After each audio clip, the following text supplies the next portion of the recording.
The process took another 10 minutes. Small Dragon worked steadily, using her claws and tiny teeth to chip away at the crystal shell. Finally, she pushed the last piece away and lay panting. In the incubator, "Get ready," Valthera wrote. She... will. Teho's hands were still on the broken shell pieces. Could feel something building in his mind, like pressure before a storm. His vision seemed sharper, and he could hear sounds that had been too quiet before. "Ho, your brain patterns are going crazy," Hay1 said urgently. "If this gets dangerous, I'm pulling you away." "No," he said firmly. "I gave my word." The hatchling lifted her tiny head and looked directly at him. Her eyes were the same golden color as her mother's, but brighter, like liquid sunlight. Moment their eyes met, everything changed. The world exploded into colors and sensations that Teho had never experienced. He could suddenly sense the warmth of everyone in the room, see the electrical patterns in the walls, hear the heartbeats of his friends like drums. But stronger than all of that was the presence of the small dragon in his mind.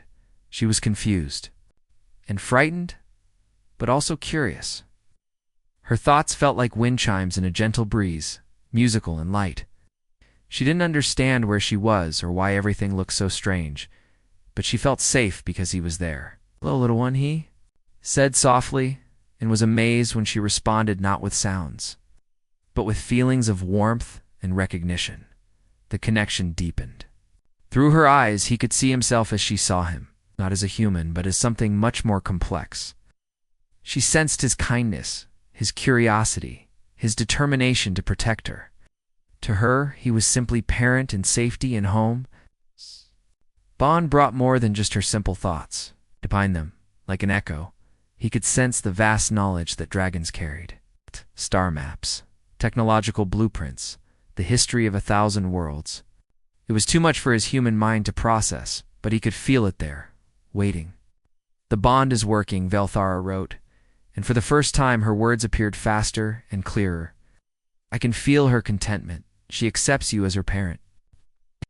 Hatchling made her first sound, a soft chirping that somehow Teho understood as a question. She was asking about food. "She's hungry," he said, then paused. "How do I know that?" "The bond allows understanding without words," Valthera explained. "You will know her needs as if they were your own."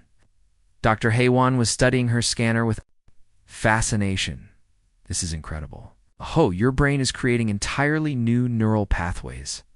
It's like you're evolving in real time." The hatchling tried to stand, but stumbled on her tiny legs. Teho instinctively reached out to steady her, and she leaned against his hand, purring with contentment. "What do I feed her?" he asked. "She will need protein and minerals," Valthara wrote, "but also energy. Dragons eat more than just food." "What kind of energy?" "Electrical energy, heat energy, light energy. We absorb it through our scales." "She will need to learn to do this, and you will need to teach her." Commander Lee shook his head. "This is getting more complicated by the minute." "How is a human supposed to teach a dragon to eat energy?" "Through the bond," Valthera explained. "Teho now carries some of my knowledge. It will come to him when needed." As if summoned by her words, Teho found himself understanding things he had never learned. He knew that the hatchling needed to be near electrical equipment to absorb energy. He knew that she would grow quickly if properly fed. He knew that she would inherit her mother's intelligence and more. "I need to give her a name," he said suddenly. The hatchling looked at him curiously, sensing his thoughts. Through their bond, he felt her interest in the concept of names. "What about Kith?" he suggested. "It sounds like the chirping sound you make." The hatchling made that sound again, and through their connection, he felt her pleasure at having a name that belonged to her alone. Kith Valthara wrote, "It is a good name. In the old dragon language, it means small light and darkness." Park So-young smiled. "She likes it. Look how she's looking at you." Kith was indeed staring at Teho with complete trust and affection. She chirped again and took a wobbly step toward him. "She wants to be closer to you," Valthara explained. "The bond is still forming. Physical contact helps strengthen it." Teho carefully picked up the small dragon. She was warm in her scales. Felt like smooth metal. She curled up in his arms immediately, making contented sounds. The bond is strong, Valthera wrote. Stronger than I hoped. She will live, she will grow, and she will remember our people through you. But then the text changed, becoming more urgent. However, there is danger. The bond makes you both vulnerable. If one of you is hurt, the other will feel it. If one of you dies, the other may die as well. What do you mean? Teho asked, though he was beginning to understand. The devourers will sense the bond. They will know that a dragon lives. They will come looking for her, and they will try to use your connection to hurt you both. Commander Lee stepped forward. How long do we have? Days, perhaps weeks. They have ways of tracking dragon energy. Across great distances, once they find this world, they will not stop until both of you are dead. The weight of responsibility settled on Teho's shoulders. He looked down at Kith, who was falling asleep in his arms, completely trusting him. To keep her safe, then we need to prepare, he said. Because I won't let anything happen to her. Through their bond, he felt Kith's sleepy agreement. She might be small and helpless now, but she was already completely loyal to him. Together, they would face whatever was coming. Valthara's text appeared one more time. The bond cannot be broken now. You are part of each other forever. Take care of her, Kim Teho. She is the future of two species now. 2 weeks had passed since Kith hatched, and Research Outpost 7 had become something no one could have imagined. The small dragon had grown from the size of a house cat to nearly as large as a dog. Her appetite was enormous, and she seemed to absorb energy from everything around her. Teho sat in the modified lab watching Kith practice flying. She could only stay in the air for a few seconds, but her progress was amazing. Through their bond, he felt her excitement every time she managed to lift off the ground. She's learning so fast, Park Soyoung said, entering the room with a tablet full of data. According to Valthara's records, most dragon young take months to fly. Kith is doing it in weeks. The bond accelerates her development, Teho explained. He had learned this from the knowledge that now flowed between his mind and Valthara's. Not just learning dragon instincts, she's learning human logic. And problem-solving, too. Kith landed clumsily near his feet and chirped happily. She had learned that this sound meant, look what I did in their private language of emotions and thoughts. Very good, Teho said, reaching down to stroke her scales. But remember to use your tail for balance. Small dragon tilted her head. Processing this advice through their connection, she understood not just his words, but the mental image of how to move her tail. It was like having a constant conversation without speaking. Dr. Choi Haewon entered the lab looking worried. We need to talk. All of us. Valthera wants to show us something important. They made their way to the medical bay where the ancient dragon rested. Valthera had grown weaker over the past weeks, but her mind remained sharp. The computer screen lit up as they approached. Time Grows Short appeared on the screen. Devourer scouts have been detected 3 systems away. They are following the energy trail from our bond. Commander Lee crossed his arms. How long before they get here? Days, not weeks? And when they come, they will bring a full hunting fleet.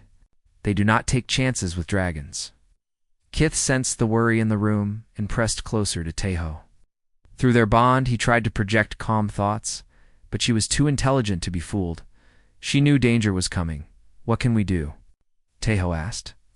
Our weapons won't stand a chance against ships that destroyed your entire species. Alone, you cannot win, Valthera wrote. But together, there might be a way. Images appeared on the screen. Star charts, technical blueprints, and weapon designs that looked far beyond human technology.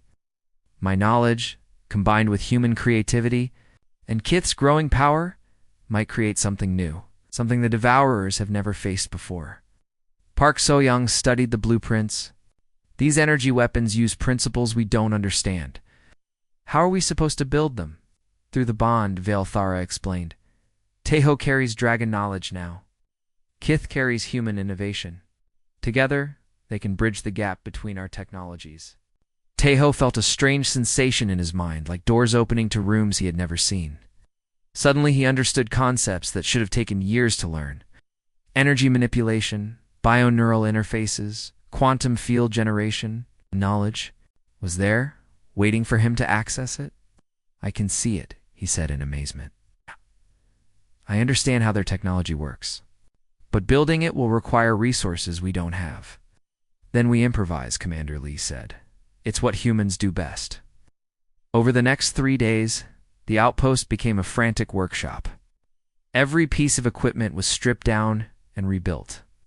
According to the hybrid designs that emerged from Taeho and Kith's unique partnership, the small dragon had become essential to the work. Her natural ability to manipulate energy allowed her to power systems that human technology couldn't handle. She could also sense flaws in their designs before they built them, saving precious time.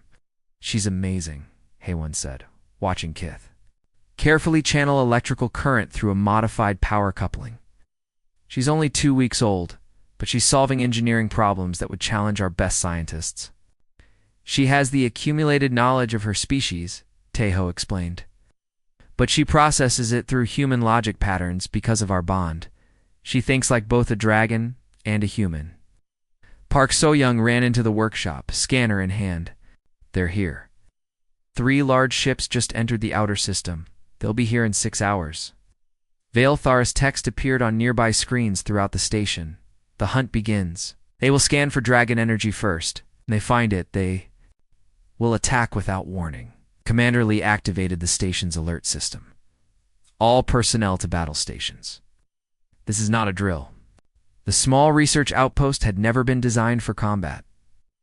They had basic defensive shields and a few mining lasers that could be used as weapons. Against a fleet that had destroyed an ancient civilization, it seemed hopeless. The shields won't hold for more than minutes, Lee reported grimly. Then we don't rely on the shields, Taeho said. He was connecting the final components of their hybrid weapon system. Use their overconfidence against them, Kith chirped urgently and pressed against his leg. Through their bond, he felt her determination. She was small and young, but she was ready to fight for her new family. The weapon array is ready, Park So-young announced. But we only get 1 shot. If this doesn't work, we won't get a second. Chance it will work, Taeho said, with more confidence than he felt. Has to. 3 hours later, the Devourer ships appeared on their scanners. They were even more terrifying than the images Veilthara had shown them. Each ship was a twisted combination of metal and organic matter, like machines that had learned to grow and evolve. They're scanning us, So-young reported. Energy spike detected. They found Kith's signature. The lead ship moved closer, and a communication signal reached the station. The voice that came through was cold and mechanical, but with undertones that suggested it had once been organic. Dragon detected. Surrender the creature and you will be granted quick death. Resist and suffer. Commander Lee activated the response channel. This is Research Outpost 7. We have no dragons here. You're mistaken. Lies. Dragon energy is strong. We will take what we came for. The first energy beam lanced out from the lead ship, striking the station's shields. The impact sent shockwaves through the entire structure. Shields down to 60%, Haewon reported. Taeho placed his hand on Kith's head. Through their bond, he felt her readiness. She had been practicing this moment for days, learning to channel her growing power through their hybrid weapons. He said quietly. Kith closed her eyes and reached out with her mind, connecting to every system in the station. Energy flowed through her small body and into the weapon array. But this wasn't just dragon power. It was dragon power filtered through human innovation, guided by the bond they shared. The response that erupted from research. Outpost 7 was unlike anything the Devourers had ever seen. It wasn't just an energy weapon. It was a focused burst of pure will, carrying the determination of a species that refused to give up. The beam struck the lead Devourer's ship and didn't just destroy it. It unmade it, breaking down the twisted combination of metal and flesh into its component atoms. Impossible, came the mechanical voice from the remaining ships. Dragons cannot use human technology. You're right, Taeho said into the communication channel. Dragons can't use human technology. But we're not just dragon and human anymore. We're something new. Second ship fired. But Kith was ready. She redirected its own energy back at it, turning the Devourer's strength against itself. The ship imploded in a burst of twisted metal and dying circuitry. The third ship began to retreat. But Park So-young had anticipated this. She had programmed their hybrid systems to track the Devourer's energy signature. "They're not getting away," she said grimly. The final blast reached across space and found the fleeing ship. In the silence that followed, they realized they had done the impossible. They had defeated the Devourers. But Taeho felt a deep sadness. Through his bond with Kith, she was mourning something he didn't understand, till Valthera's final message appeared on the screens. "It is done. The hunt ends here. My people can finally rest." The ancient dragon's life signs were fading rapidly. She had used the last of her strength to guide their victory. "Thank you," Taeho said, "for trusting us, for giving us Kith." "Take care of her," Valthera wrote. "She is no longer just dragon. She is the bridge between worlds. Through her, both our species will survive." The screen went dark, and the great dragon's breathing stopped in the silence that followed. Kith pressed closer to Taeho. Through their bond, he felt her grief but also her determination. She would carry on her mother's legacy, but she would do it as something new. Something that was both dragon and human, and yet neither. "What happens now?" Commander Lee asked quietly. Taeho looked down at Kith, who looked back with eyes full of ancient wisdom and human determination. "Now we prepare," he said. "The Devourers. We'll send more ships when these don't report back. But next time, we'll be ready for them, and we won't be alone." Through their bond, he felt Kith's agreement. They were family now, human and dragon united, and together they would protect both, their species from whatever came next. 6 months had passed since the first Devourer attack, and Kith was no longer the small hatchling who had chirped for attention. She was now the size of a horse, with scales that shimmered like liquid starlight.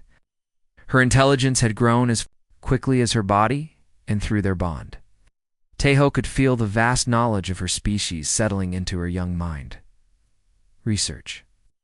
Outpost 7 had been transformed into something between a fortress and a laboratory. Ships from across human space had arrived, bringing scientists, engineers, and soldiers who wanted to study the dragon-human bond and prepare for the next Devourer attack. "The long-range scanners are picking up something," Park So-young announced. From the command center, she had been promoted to head of communications after proving her skills during the first battle. "Multiple contacts, moving fast.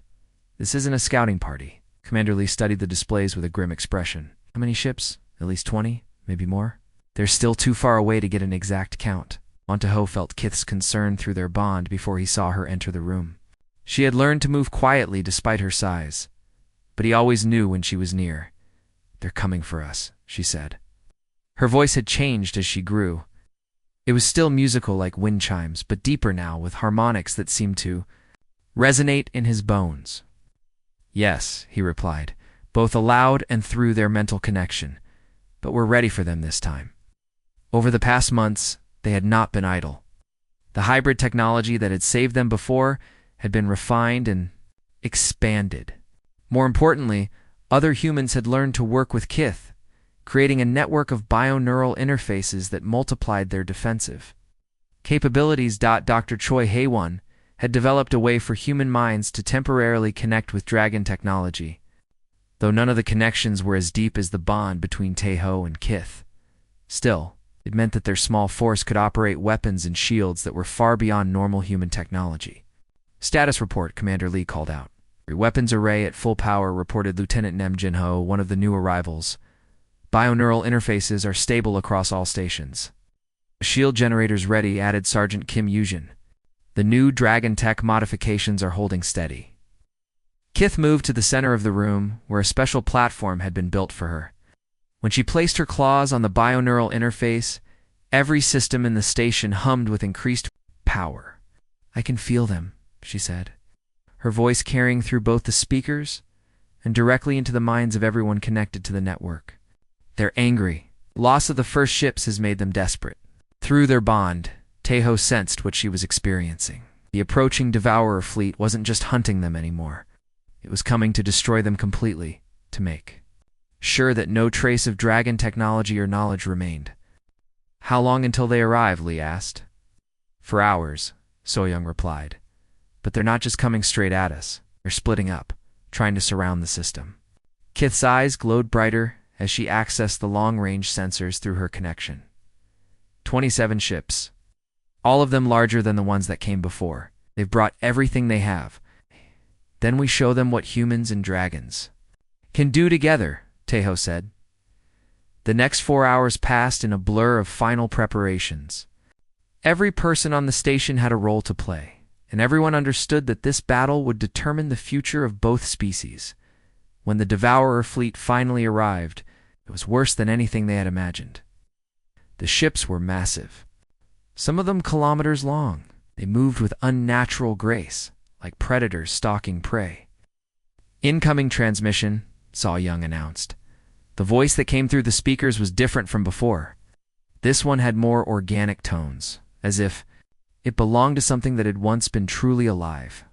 "We know what you have done," it said. "You have corrupted our prey. You have made her into something unnatural. For this your species will be consumed entirely." Commander Lee responded calmly. "This is our space. You are not welcome here. Your space will become our space. Your technology will become our technology. Your thoughts will become our thoughts. Resistance is futile." "We'll see about that," Tejo said quietly. The first attack came without warning. Energy beams lanced out from a dozen ships simultaneously, striking their shields with enough force to crack a moon. But the shields held, reinforced by dragon technology and powered by Kith's connection to the bioneural network. "Return fire," Lee ordered. The response was immediate and devastating.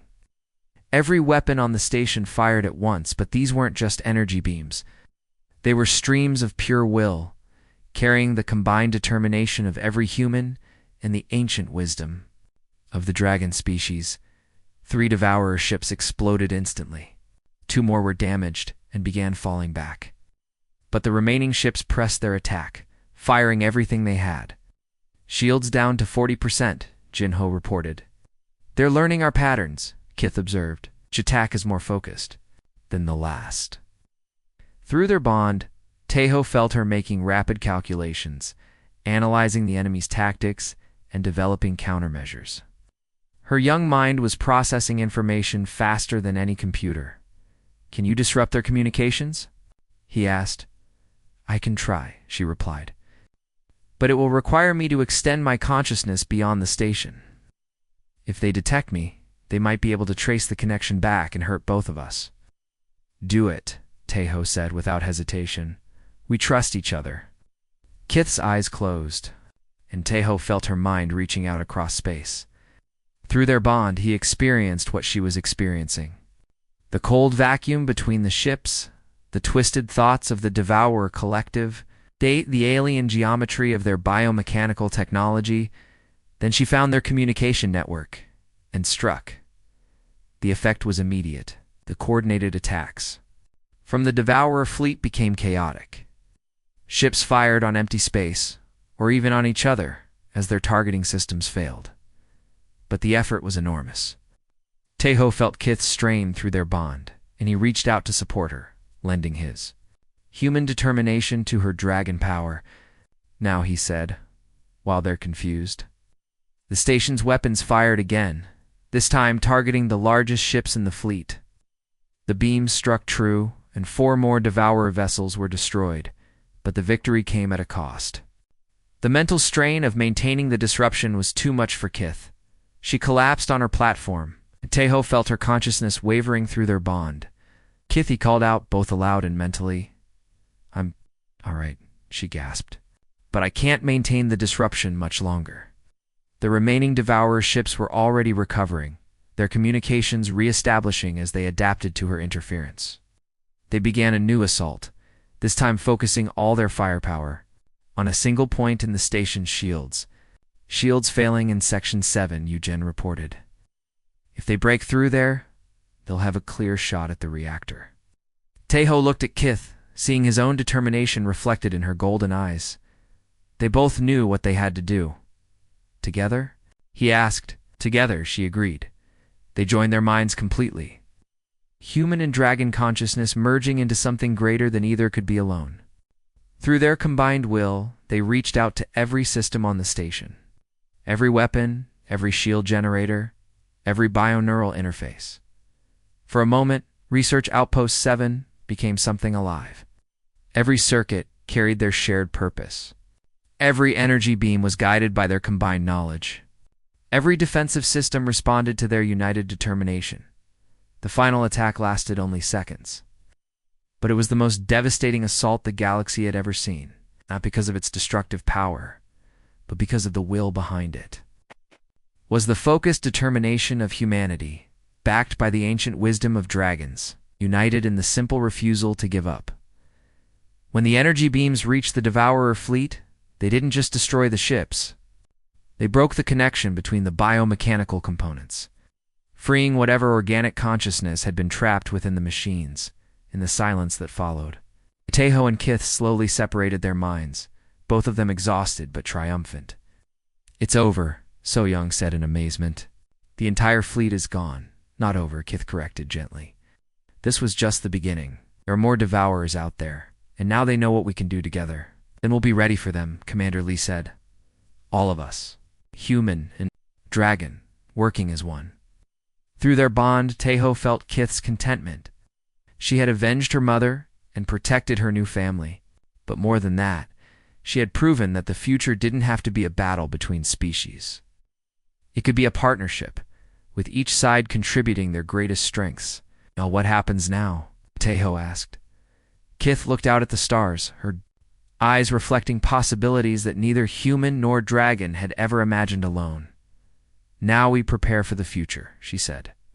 Together. 2 years had passed since the Great Battle, and the galaxy was a different place. Research Outpost 7 had grown into a sprawling complex called New Vale Thara Station, serving as the center for human-dragon cooperation. Ships from dozens of worlds came here to learn about the bioneural technology that had changed everything. Kith was now fully grown, her body stretching nearly 30 meters from nose to tail. Her scales had deepened to a rich purple-black that seemed to hold entire galaxies within their depths. But despite her impressive size, she still preferred to spend her time in the smaller chambers where she could be close to Teho and their friends. "The new hatchlings are doing well," Dr. Choi Hae-won reported during the morning briefing. "All 12 of them have successfully bonded with their human partners." Teho smiled as he reviewed the data. 6 months ago, Kith had laid her first clutch of eggs. Unlike her mother, she had not been alone and desperate. Each egg had been carefully tended by both human technology and dragon wisdom. And each hatchling had been welcomed into a family that understood what it meant to bridge two species. "The bonding process is becoming more stable," Park So-young added. "The new pairs are adapting faster than we expected." Commander Lee, now promoted to Admiral Lee and in charge of the entire station, nodded approvingly. "And the defense grid, fully operational," reported Captain Nam Jin-ho. "Every major human world now has at least one dragon-human pair to help coordinate defenses. If the Devourers return, they'll find us much better prepared." Through their bond, Teho felt Kith's satisfaction at these reports. She'd worked tirelessly to teach the new hatchlings, sharing not just dragon knowledge but also the lessons she had learned about working with humans. "There's something else," So-young said, her voice carrying excitement. "We've received responses to our long-range communications. 3 star systems have reported finding ancient dragon artifacts. They want to know if we can help them study." The sight's Kith's mental voice touched Teho's mind. "My people left markers throughout the galaxy. Knowledge caches hidden from the Devourers. If we can find them, we might learn so much more." "We'll prepare exploration teams," Lee decided. "Human-dragon pairs, with full scientific support."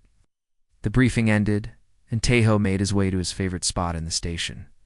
It was our observation deck that looked out over the space where Kith had first hatched. A small memorial to Valthera stood there, made from crystals similar to those that had formed her egg. Kith joined him, her massive form somehow managing to move gracefully through. The corridor is designed for much smaller beings, She had learned to fold her wings and lower her head to fit through doorways, though the newer sections of the station were built to accommodate her full size. "Thinking about the old days?" she asked, settling beside him with a sound like distant thunder. "Sometimes," he admitted. "Do you remember much about your mother?" "More now than I did as a hatchling. The dragon memories become clearer as I grow older. I can see her now, flying between the stars when the galaxy was young. I can feel her love for my father, her desperation when the Devourers found our last refuge."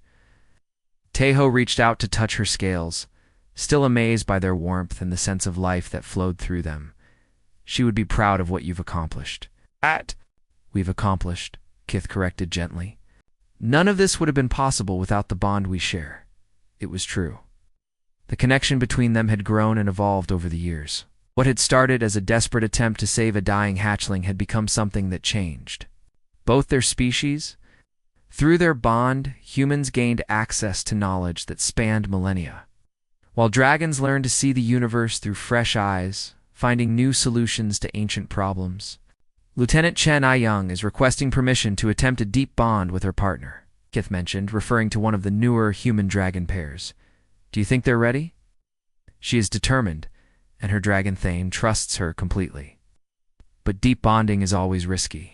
Deep bonding was something that had developed naturally between Teho and Kith. It allowed them to share not just thoughts and feelings, but actual memories and skills. A few other pairs had achieved it, but it required absolute trust and compatibility. "We'll monitor them carefully," Teho decided. "But if they're both willing, we shouldn't stop them from trying." Chimes sounded through the station, announcing an incoming transmission. Soyoung's voice followed immediately. "All senior staff to the communication center. Priority message from Earth's Central Command." Teho and Kith made their way to the communication center, where a holographic display showed the image of Admiral Wang Min-jae, the head of Earth's Space Forces. "Congratulations on the success of the Dragon Partnership Program," Admiral Wang began. "However, we have received disturbing reports from the Outer Rim territories. Long-range scouts have detected Devourer activity near the Centauri system." Mood in the room grew serious. It had been 2 years since the last major Devourer attack, but everyone knew they would return eventually. "How many ships?" Admiral Lee asked. "Unknown at this time. Our scouts didn't get close enough for detailed scans before they were detected and had to retreat. But preliminary reports suggest this is larger than anything we've seen before." Kith's voice resonated through the bio-neural network, reaching every human-dragon pair on the station. "They're testing our defenses, looking for weaknesses." "What are your recommendations?" Admiral Wang asked. Tae-Ho looked at Kith, and through their bond, they shared a moment of complete understanding. They had known this day would come. Devourers would not give up easily, and the next battle would determine the future of both species. "We go to meet them," Teho said. "All of us. Every dragon-human pair. Every ship that can carry our hybrid weapons. We don't wait for them to choose the battlefield. That's a huge risk," Commander Lee pointed out. "If we lose the fleet, Earth and the other core worlds will be defenseless. If we wait for them to come to us, we'll be fighting on their terms." Kith replied. "Better to face them in open space, where we have room to maneuver." Admiral Wang considered this for a moment. "How confident are you in your abilities?" Teho felt the presence of every dragon-human pair on the station through the bio-neural network. Young and old, experienced and new, they were all connected by bonds similar to his and Kith's. Together, they were something that had never existed before in the galaxy's history. "We're as ready as we'll ever be," he said. "The dragons carry the wisdom of ages, and humans bring the determination to never give up. Together, we're stronger than either species has ever been alone." "Very well," Admiral Wang decided. "You have full authorization to deploy the fleet. May the stars guide you safely home." The transmission ended, and the room fell silent. Understood the magnitude of what lay ahead. This wouldn't be a defensive battle like the ones they had fought before. This would be a direct confrontation with an enemy that had destroyed countless civilizations. "How long to prepare the fleet?" Admiral Lee asked. 2 days, Soyoung replied. "We'll need that long to coordinate with all the dragon-human pairs and load the specialized equipment."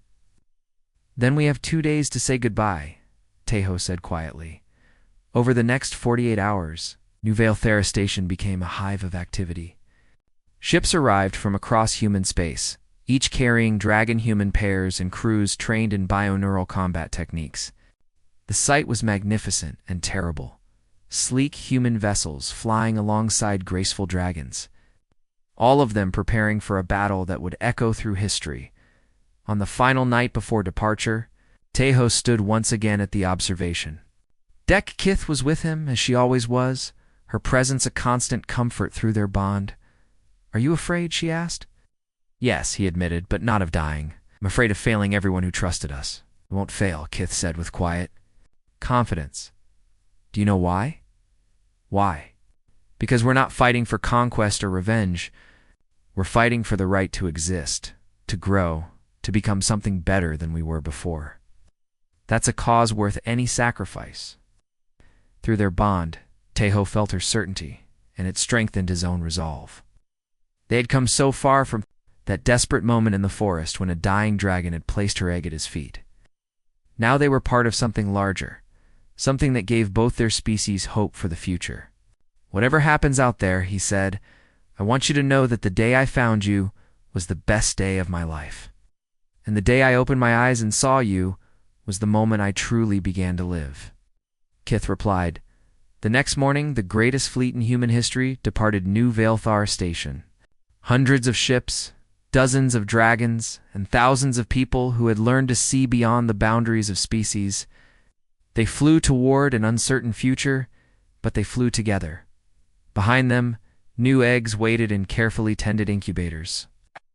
Next generation of dragon-human partnerships was already beginning. Whatever the outcome of the coming battle, the legacy of trust and cooperation that had started with one man's desperate kindness would continue. In the depths of space, ancient enemies waited. But for the first time in their long history of conquest, the Devourers would face something they had never encountered before. Two species that had learned to become one, and united by bonds that could not be broken and determination that could not be conquered. The final battle was about to begin, but it would not be an ending. It would be the start of a new chapter in galactic history, written by those who refused to let hope die. Through their bond, Tejo and Kith felt the presence of every other pair in the fleet, human courage and dragon wisdom flowing together, like two rivers joining to become something greater than either could be alone. They were ready.